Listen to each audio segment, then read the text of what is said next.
ನಮಸ್ತೆ ಸ್ನೇಹಿತರೆ, ಎಲ್ರಿಗೂ ಕೂಡ ಮತ್ತೊಮ್ಮೆ ನಿಮ್ಮ ಯೂಟ್ಯೂಬ್ ಚಾನಲ್ಗೆ ಪ್ರೀತಿಯ ಸ್ವಾಗತ. ಎಲ್ಲರೂ ಕೂಡ ಲ್ಯಾಂಡ್ ಸರ್ವೇರ್ ಅಪ್ಡೇಟ್ ಬಗ್ಗೆ ಕೇಳ್ತಾ ಇದ್ರೆ ಏನಾಗಿದೆ, ಸೊ ಪರೀಕ್ಷೆ ನಡೆಸಬಹುದಾ, ಏನಾಗುತ್ತೆ ಅಥವಾ ಹೊಸ ನೋಟಿಫಿಕೇಶನ್ ಮಾಡ್ತಾರಂತ ಎಲ್ಲ ಪ್ರಶ್ನೆಗಳನ್ನ ಕೇಳಿದ್ರಿ. ಸೊ ನಿಮಗೆ ಈ ಹಿಂದೆ ಕೂಡ ನಾನು ಮಾಹಿತಿಯನ್ನು ತಿಳಿಸಿದ್ದೆ. ಅದೇನು ಅನ್ನೋದನ್ನ ಮತ್ತೆ ನಿಮಗೆ ಹೇಳಬೇಕಾಗಿದೆ. ಸೊ ಎಕ್ಸಾಂಪಲ್ ಕೊಡ್ತೀನಿ. ಏನು ಅಂತಂದ್ರೆ, ಒಂದು ಪ್ರಕಟಣೆಯನ್ನ KPSC ಅವರು ಹೊರಡಿಸಿದ್ರು ಈ ಹಿಂದೆ.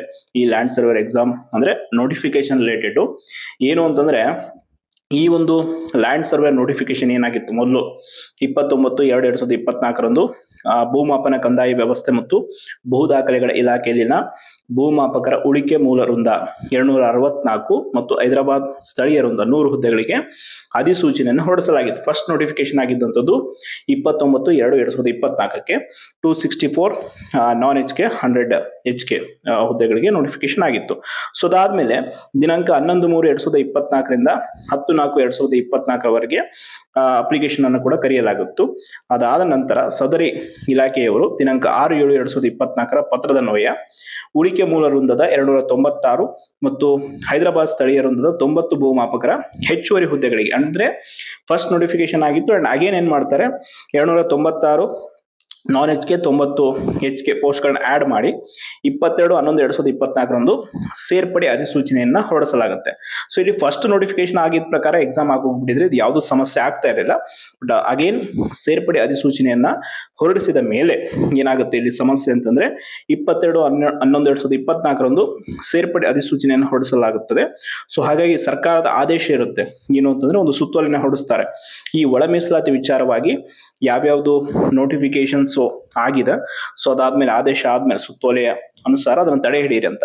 ಹಂಗಾಗಿ ಈ ನೋಟಿಫಿಕೇಶನ್ ಆಗಿರುವಂತದ್ದು 22/11/2024 ಆಗಿರೋದ್ರಿಂದ ಇಲ್ಲಿ ಏನಾಗ್ಬಿಡುತ್ತೆ, ಮತ್ತೆ ಇದು ನೋಟಿಫಿಕೇಶನ್ ಹೋಲ್ಡ್ ಮಾಡಲಾಗುತ್ತೆ. ಇಲ್ಲಿ ಕೊಟ್ಟಿದ್ದಾರೆ ನೋಡಿ ಕೆಳಗಡೆ, 29/3/2025 ಸರ್ಕಾರದ ಸುತ್ತೋಲೆಯ ಕುರಿತಂತೆ ಆಯೋಗದ ದಿನಾಂಕ 8/4/2025 ಸಭೆಯಲ್ಲಿ ದಿನಾಂಕ 29/3/2025 ನಂತರ, ಅಂದ್ರೆ 29/3/2025 ನಂತರ ಸರ್ಕಾರದ ಸುತ್ತೋಲೆ ಅನ್ವಯ ಏನು ಅಧಿಸೂಚನೆಗಳು ಹೊರಡಿಸಿದ್ದಾರೆ, ಅಂದ್ರೆ 25/11/2024 ನಂತರ ಹೊರಡಿಸಿರುವ ಅಧಿಸೂಚನೆಗಳನ್ನ ಕೂಡಲೇ ಹಿಂಪಡೆಯುವಂತ ಸೂಚಿಸಿದ್ದು, ಸದರಿ ಸೂಚನೆಗಳ ದಿನಾಂಕ 28/10/2024 ಅನ್ವಯವಾಗೋದ್ರಿಂದ ಇದನ್ನ ಈ ಒಂದು ಲ್ಯಾಂಡ್ ಸರ್ವೇರ್ ಎಕ್ಸಾಮ್ ಪ್ರೊಸೆಸ್ ಏನೇನಿದೆ ಅದೆಲ್ಲವನ್ನ ಟೆಂಪರರಿ ಆಗಿ ಸ್ಟಾಪ್ ಮಾಡಿದ್ದಾರೆ. ಸೊ ಇದರ ಬಗ್ಗೆ ಕ್ಲಾರಿಫಿಕೇಶನ್ ಕೇಳಿ ಸರ್ಕಾರಕ್ಕೆ ಈ 7ನೇ ತಾರೀಕು, ಅಂದ್ರೆ 5ನೇ ತಿಂಗಳು 7ನೇ ತಾರೀಕು 2025 ಈ ಒಂದು ನೇಮಕಾತಿ ಕುರಿತಂತೆ ಸ್ಪಷ್ಟನೆಯನ್ನ ಕೇಳಿ ಪತ್ರ ಬರೆದಿದ್ದಾರೆ. ಬಟ್ ಅದಕ್ಕೆ ಯಾವುದೇ ಉತ್ತರ ಸರ್ಕಾರದಿಂದ ಬಂದಿಲ್ಲ.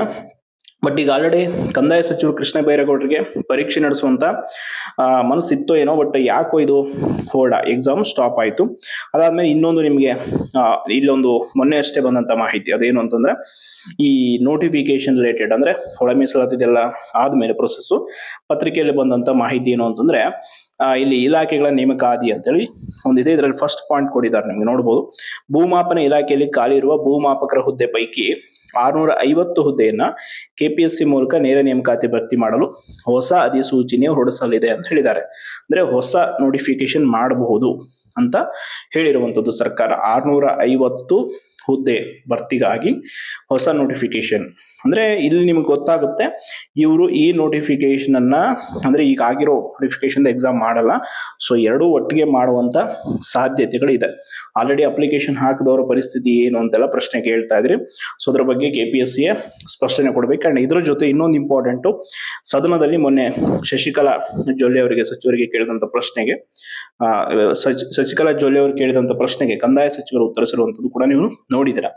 ಎಷ್ಟು ಹುದ್ದೆಗಳು ಖಾಲಿ ಇದೆ ಇನ್ನು ಅಂಡ್ ಲ್ಯಾಂಡ್ ಸರ್ವೇರ್ದು, ಸೊ ಇದನ್ನ ನೀವು ಏನ್ ಮಾಡ್ತಾ ಇದ್ದೀರಾ ಈಗ ಭರ್ತಿ ಎಕ್ಸಾಮ್ ನೋಟಿಫಿಕೇಶನ್ ಮಾಡಿರುವಂತದನ್ನ ಎಕ್ಸಾಮ್ ಏನ್ ಮಾಡ್ತಿದ್ದೀರಾ ಅಂತ ಪ್ರಶ್ನೆ ಕೇಳಿದ್ರು. ಸೊ ಅದಕ್ಕೂ ಕೂಡ ಇಲ್ಲಿ ಉತ್ತರಗಳು ಬಂದಿದೆ, ನೋಡಬಹುದು. ಭೂಮಾಪಕರ ಕೊರತೆಯಿಂದಾಗಿ ರೈತರು ಹಾಗೂ ಸಾರ್ವಜನಿಕರಿಗೆ ತೊಂದರೆ ಆಗುತ್ತಿದ್ದು, ಭೂಮಾಪಕರ ನೇಮಕಾತಿಗಾಗಿ ಸರ್ಕಾರ ಕೈಗೊಂಡಿರುವ ಕ್ರಮಗಳೇನು ಅಂತ ಕೇಳಿದ್ದಾರೆ. ಸೊ ಅದಕ್ಕೆ ಉತ್ತರ ಬಂದು, ಭೂಮಾಪನ ಇಲಾಖೆಯಲ್ಲಿ ಖಾಲಿ ಇರುವ ಭೂಮಾಪಕರ ಹುದ್ದೆಗಳ ಪೈಕಿ 750 ಭೂಮಾಪಕರ ಹುದ್ದೆಗಳನ್ನ ನೇರ ನೇಮಕಾತಿಯಿಂದ ಭರ್ತಿ ಮಾಡಲು ಸರ್ಕಾರವು ಅನುಮತಿಸಿದೆ.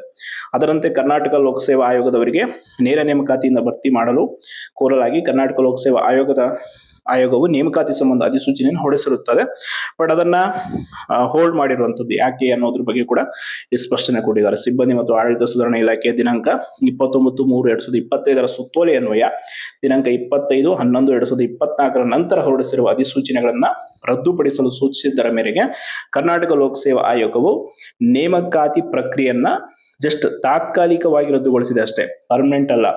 ನೋಟಿಫಿಕೇಶನ್ ಹಂಗೆ ಇದೆ, ಇದೇನು ಪ್ರಸ್ತಾವನೆ ಕೂಡ KPSC ಹತ್ರ ಇದೆ. ಸೊ ಹಂಗಾಗಿ ಮುಂದುವರೆದ ಭಾಗವಾಗಿ ಇನ್ ಕೇಸ್ ಹೊಸ ನೋಟಿಫಿಕೇಶನ್ ಮಾಡಿದ್ರು ಅಂದ್ರೆ ಎರಡೂ ಸೇರಿಸಿ ಒಟ್ಟಿಗೆ ಪರೀಕ್ಷೆ ಮಾಡುವಂತ ಸಾಧ್ಯತೆ ಇರುವುದರಿಂದ ಒಳ ಮೀಸಲಾತಿ ಪ್ರಕ್ರಿಯೆ ಆದ್ಮೇಲೆನೆ ನೀವು ಲ್ಯಾಂಡ್ ಸರ್ವೇರ್ ಎಕ್ಸಾಮ್ ಅನ್ನ ಎಕ್ಸ್ಪೆಕ್ಟ್ ಮಾಡಬಹುದು. ಇಷ್ಟು ಕನ್ಕ್ಲೂಷನ್. ಸೊ ಇದನ್ನ ಹೊರತುಪಡಿಸಿ ಹೆಚ್ಚಿನ ಮಾಹಿತಿ ಇದರ ಬಗ್ಗೆ ಏನಿಲ್ಲ. ಅಗೇನ್ ಅಂಡ್ ಅಗೇನ್ ಇದ್ರ ಬಗ್ಗೆ ಪ್ರಶ್ನೆ ಕೇಳುವಂತ ಅನಿವಾರ್ಯತೆ ಕೂಡ ಅಂತ ಹೇಳ್ತೀನಿ. ಧನ್ಯವಾದಗಳು.